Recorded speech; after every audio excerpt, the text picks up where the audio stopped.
artist. Hey, how are you? Kumusta po kayo? And thanks for tuning in to another edition of Paul Presents Art.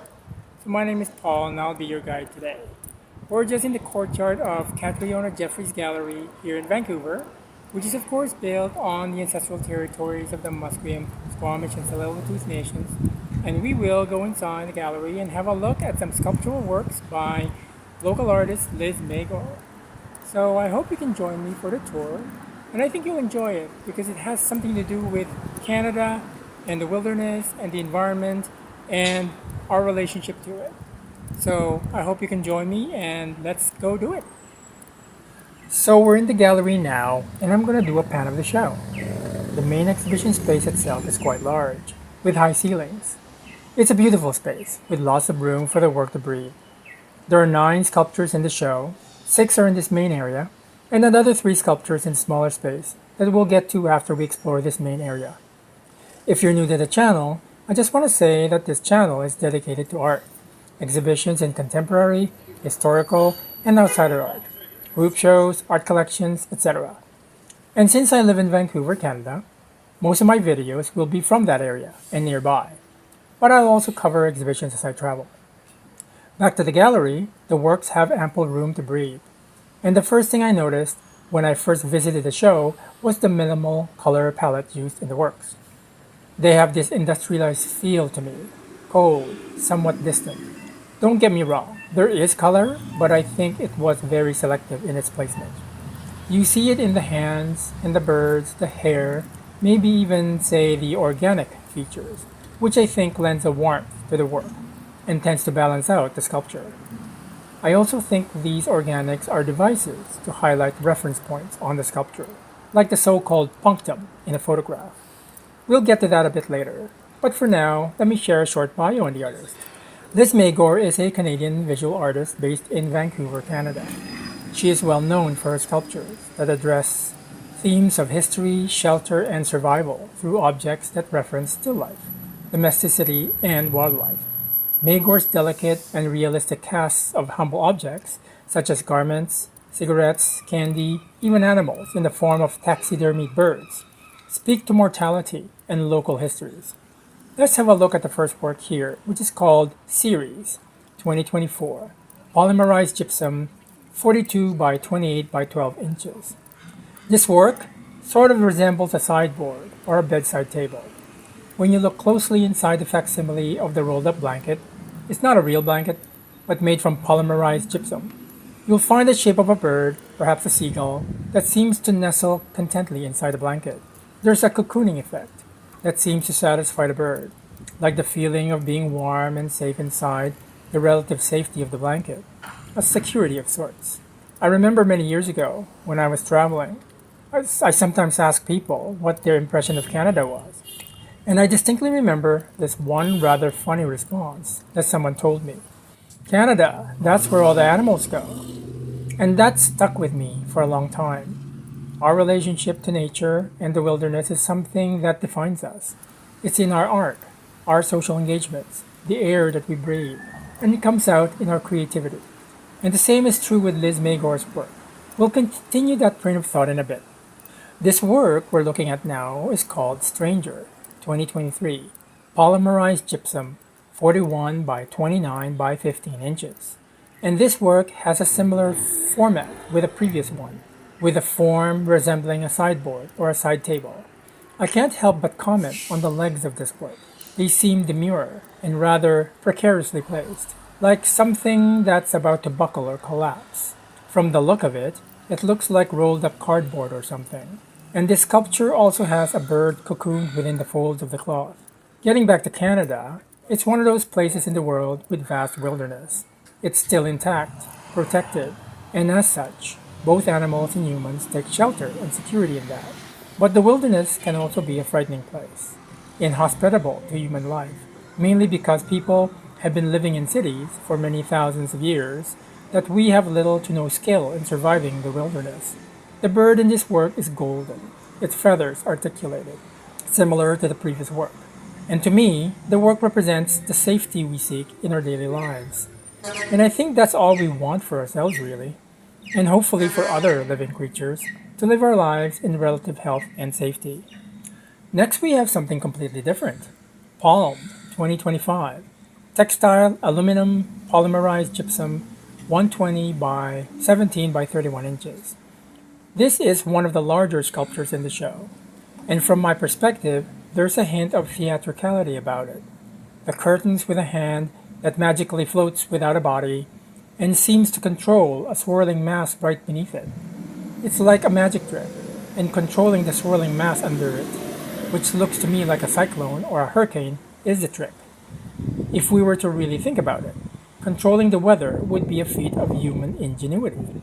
It's like being able to control the seemingly uncontrollable, an angry and mercurial mass of hot and cold air rising from nowhere and destroying everything in its path. It's preternatural, akin to airbending. You know, that fictional art of aerokinetic ability to control and manipulate masses of air. Because it's not enough to predict the weather, humans have to control it too. And for what reason but to simply exert control over nature, or in this case, natural phenomenon. The truth of the matter is, to control a thing often means losing respect for that thing. And I think that's what's happening in the world today. Humanity exerts its influence by controlling most things whenever possible, and for humanity's benefit. As technology progresses, our control of nature and our environment makes us lose respect for nature, which of course ushers in the age of the Anthropocene. From my point of view, this sculpture tends to draw us into the illusion of control, and sometimes it's better to leave well enough alone. Just an opinion and some food for thought. Then again, the work is called palm, so maybe we can just see the resemblance to the tree. Moving across the room is this work called Wrist 2025. Polymerized gypsum, silicone rubber, wood, 109 by 18 by 12 inches. As we move closer, there's some gradations of color, from browns to blues, which seem to look like computer-generated atmospheric models of circulating air. Perhaps the colors indicating differences in pressure or temperature, the mind boggles.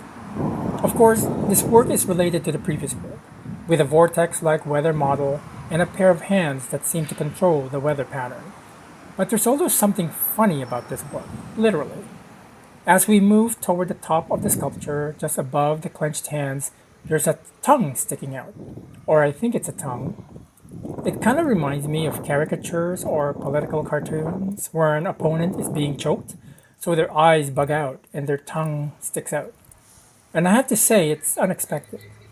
Humor in art is difficult to pull off, especially when more serious concerns are being put forward. But humor is often employed when confronting difficult and serious issues. To poke fun at something tends to mean it's serious, and Magor does probe into things that need to be taken seriously, and using humor to make her point. Installed on the floor of the gallery is this work called Extension 2025, polymerized gypsum, synthetic hair, wood, 20 by 70 by 23 inches.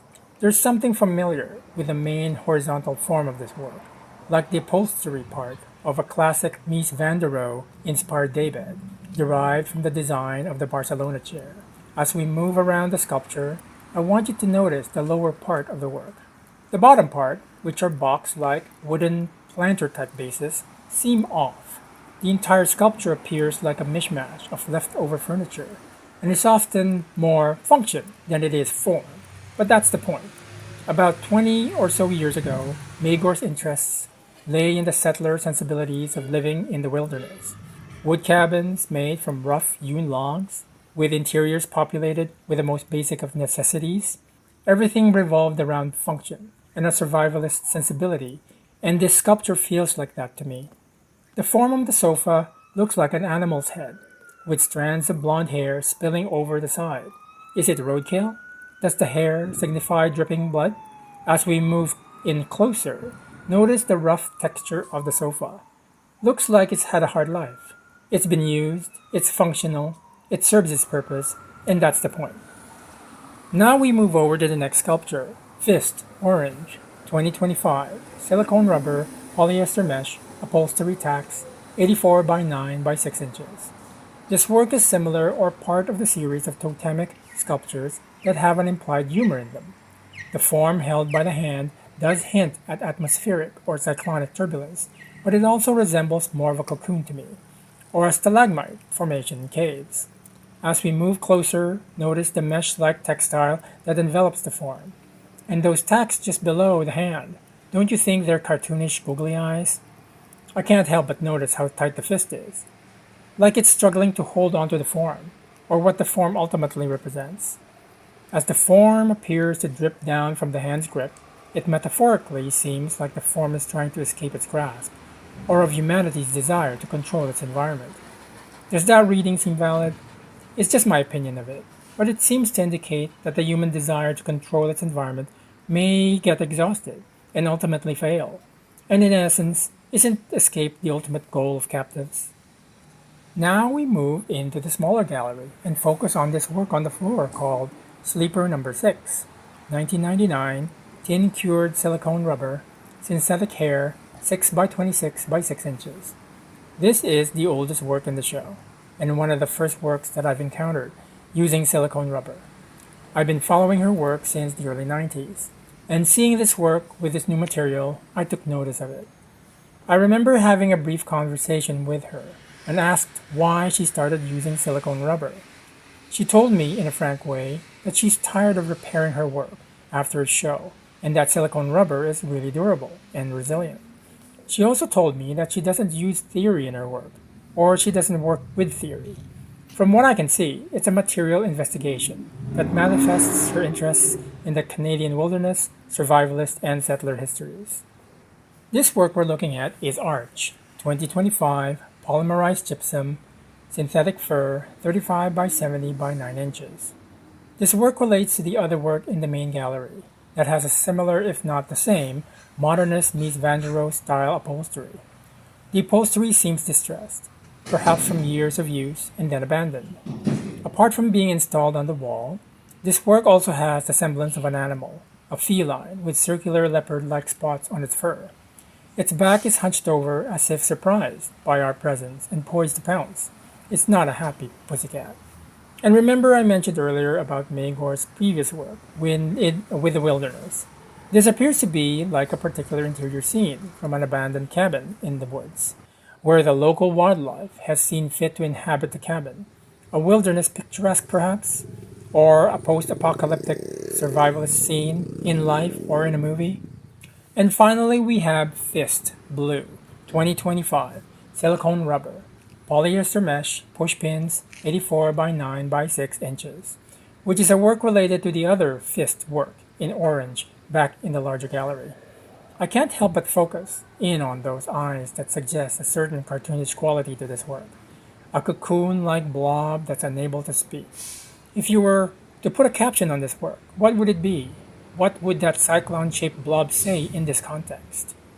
And perhaps that's a good place to leave things. I hope you enjoyed this tour of Liz Magor's exhibition titled Arrange Your Face here at Catriona Jeffries Gallery. I was unfamiliar with the phrase arrange your face, so I googled it and came up with a definition, and here it is. Arrange your face is a phrase that means to consciously control one's facial expression, often to conceal true feelings or intentions, and to appear neutral or appropriate in a given social situation, unquote.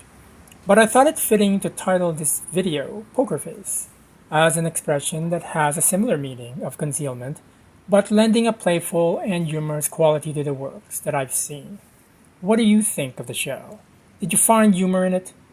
If you'd like to share your thoughts, observations, questions, please do so in the comment section below. That would be really great. Click the like button and be sure to subscribe to the channel. It's free, and as a non-monetized channel, subscribing achieves visibility and creates added awareness of the artist and the gallery. Maraming salamat po sa inyong lahat. Thank you for joining me today. Have a great day, and I hope art continues to inform your life. Tune in again next time for more art-related videos. Goodbye!